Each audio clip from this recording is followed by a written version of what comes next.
I'm a brother now. That I purchased my first motorcycle.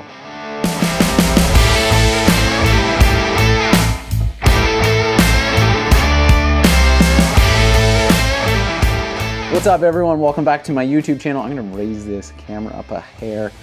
I'm super excited. There's a lot of exciting things that have happened recently. One, I bought my first motorcycle and I don't even have my license.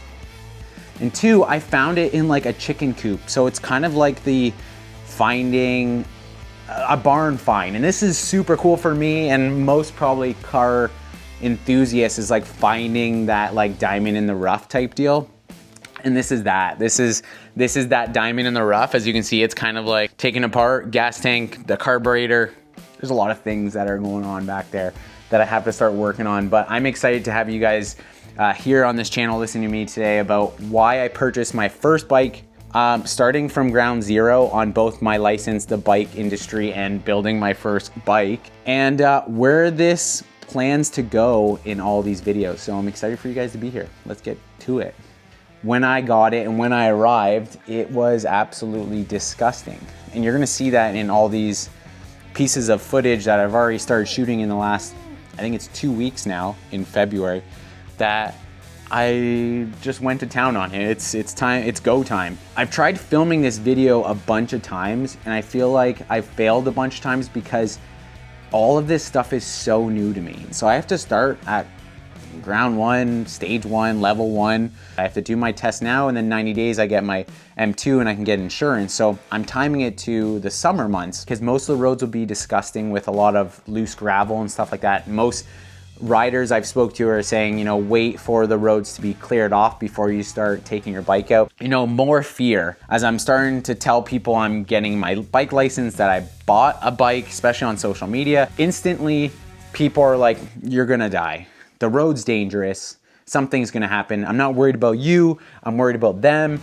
And I'm at a point where I'm turning 35 soon, and I feel like I'm missing out. I'm missing out on owning a motorcycle, traveling the world on a bike, and just experiencing the open road and not being closed in. I get that feeling with dirt bikes, and you know, that feeling of dirt bikes probably is like 10 times as much on a motorcycle on the back roads with no one driving and it's just you and the road and the pavement. I'm excited to start this whole process, and I know a lot of people are scared for me, but I think this life we have, we need to experience it at the fullest, and we have to take some risks, obviously calculated risks, but we have to live it the way we want. And I'm at a point where I'm like, I'm ready to get my motorcycle license, to own a motorcycle, to ride on the road, to ride with homies and friends, to travel the world and meet new cool people that ride as well too, and connect with maybe even my business, working with brands that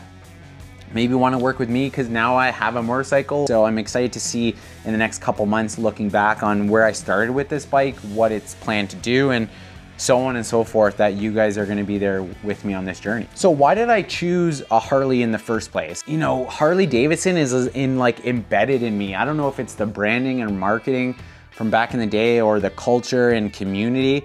I think I envision motorcycles with Harley-Davidson and Harley-Davidson motorcycles. It's like someone asking for a tissue or a Kleenex instead of a tissue. They're thinking of the brand and not the actual product. So this is a motorcycle, but it's a Harley-Davidson. I think I've always wanted a Harley-Davidson. As the process started almost 3 months ago of wanting to get my first bike and what bike do I get, I put it out there on social, and a lot of people said start off with a Harley-Davidson 883 if you want to customize it, if you want to have parts relatively available, if you want to learn very quickly on a bike. It's just a good size overall. It's a smaller frame, decent size motor, and it was either that or like a vintage Honda, which to me, I had a Honda XL 350 like dirt bike, and honestly the old mechanics just kind of got to me a little bit. Would never run right. I just kept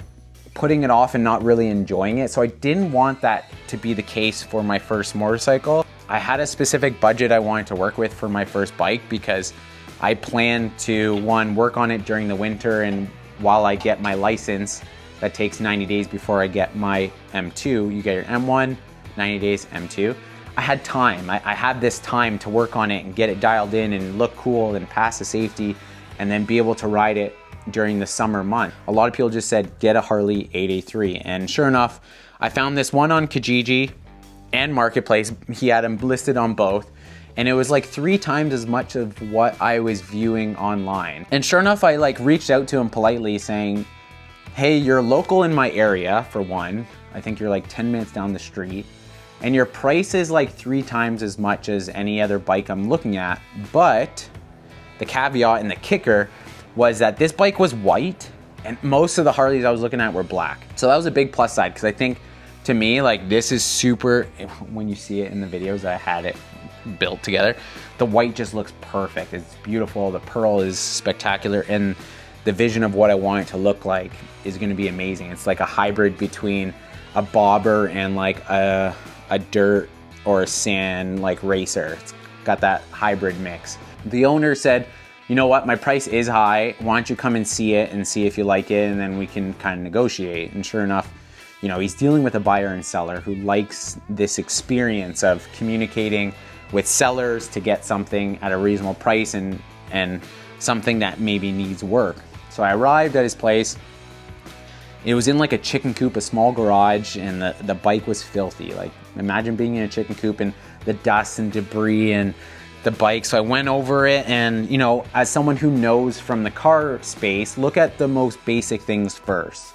And especially dirt bikes are kind of the same thing, you know. Start from the front and work your way to the back. So check the tires, the brakes, kind of see if the clutch cables all work, the cables and the shifter and the brake works and the tires rotate, and see if it even starts. So sure enough, as I'm going through it, I'm already noticing like the tires are cracked, the bike is filthy, there's no gas in the tank, so that's either good or bad. It's been dried out. But you know, he put a brand new battery, put gas in it, and it didn't fire. And being a nice guy like myself, I said, before I leave, I'm gonna offer you, unfortunately, a lowball offer, as is, where is. It doesn't run. I can't hear it run. It's in this chicken coop. It needs work. It needs tires. It needs tubes. I started doing calculation of all that prior to, so I did my research before to understand that these bikes, you can get a lot of parts, but you have to know like where to save money. And sure enough, I said, listen, here's my offer. I'm gonna go grab my battery jumper cables and I'll see if I can fire this thing up. Nice guy Rob shouldn't have done that. He should have took it as is, where is, because he probably would have got it for a better deal than what he agreed to. Sure enough, the bike fired. No, you don't know what you're getting into until you start digging into it, and then the pricing of parts start adding up, and the time and hours that if you don't do it yourself, that drains your bank account quite quickly. Keep that in mind when you're buying something like a motorcycle or something. Make sure you have someone that you know that could like look at it or give you a list of things to look at, or make sure it runs and rides and so on and so forth. What are we currently looking at? Maybe we should talk about the bike, because I know some of you probably want to know what the bike actually is. But it's a 2000 Harley 883 Sportster, white, and that's pretty much it. It's like factory of factory. I think original tires and original gas line. I checked the spark plugs, original Harley spark plugs that I already changed out, original Harley battery. So it's really good that I picked up this bike that needs a little work, because I'm learning how to work on it. But it does need some love and some care. So this is where I'm gonna bring you guys along for the journey and the ride of getting this bike prepared for the Canadian summer season, and my process of turning it into something really cool. Not too different, but cool enough that it's different, that it's my style and that it's unique. But yeah, what's next for this bike? I think overall, I'm gonna get my license, my M1. I'm gonna start working on this and have a few homies come over through the garage to like help me get this dialed in. The plan is tube tires, gas line, brake lines, brake pads, rewiring some of the wiring up front, moving maybe the speedo to the side so it cleans it up. I gotta figure out the seats. The owner gave me like piles and piles of parts, so I'm either gonna sell them to buy my new like seats and pegs and tires and tubes, or like do some trade and barters. But he gave me so much stuff that I can recoup some of my money. He also gave me like a jack stand that wasn't working that I got fixed already. But that's pretty much the process there. I'm excited to like do this all from the beginning, sort of. Incorporate this into my work as a photographer as well. Document this process, maybe work with Harley Canada or Harley in general. Shoot some new style of content that aligns with my career, and just incorporate this whole process and the bike into my life. I hope you guys are here for the long run and the journey here. If you have any questions of, you know, anything for me yet, please drop it in the comment section. If you got advice for me prior to working on this thing, drop the comments, send me a DM on Instagram. I'm super stoked to be in the Harley-Davidson community. I'm a brother now. I'm just super stoked. So if you're not already subscribed, hit that subscribe button, and I'll see you guys in the next episode. Peace and love from your homie Rob. Peace. Brother.